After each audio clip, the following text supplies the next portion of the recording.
You're home for 103-minute music marathons, and the one and only Keith Urban. How do you say it officially? What is the official way to say it in your native tongue? I think you did it right, actually. Keith Urban from Down Under. That'll do. I can never sound nor look like you.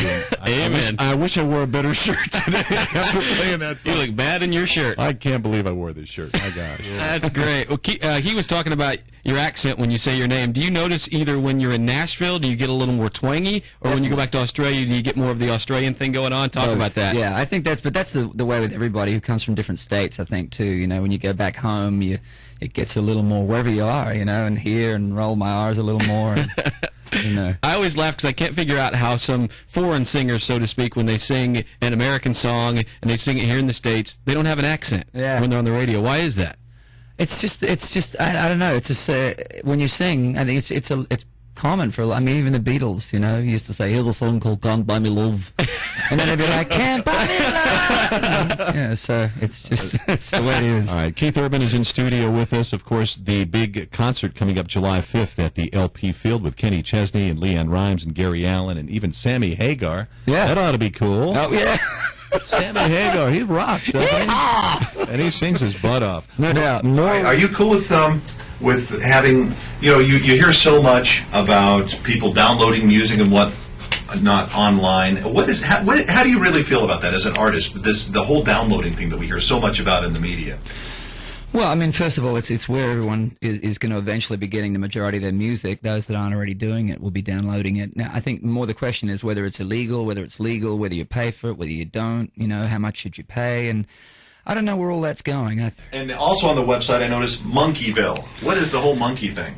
Well, that was just a logo we had, you know, several years ago, and the fans sort of all loved it, and it kind of caught on. So the online community is called Monkeyville. That's not an actual place in Australia? No.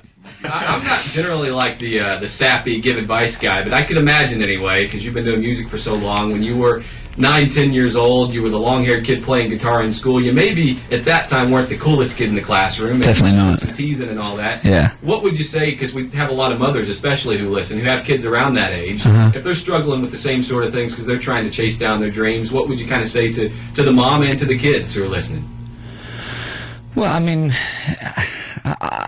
for me, I was fortunate because I had parents that supported what I did, but at the same time, I started so young. I mean, I started playing guitar when I was 6, and they would drive me around to the talent quests, and you know that I wanted to go in and enter in, and I'm grateful that they supported me like that because there's a lot of kids that don't. But I think you know, it's important to have a sort of an aptitude for it as well. It's you know a bit difficult if your kid like sucks at it, right? And you got to kind of you're like, oh, we ran out of gas, so I couldn't make it to the talent quest. Because my one is to get, and particularly for I want more kids to play guitar. You know, not in lieu of sports, but there's some kids that don't have an aptitude for sport, and they're just looking for that place where they can express and create and communicate. And for me, I found it in music, and I wonder how many kids out there are just missing that one little link because their parents can't afford an instrument.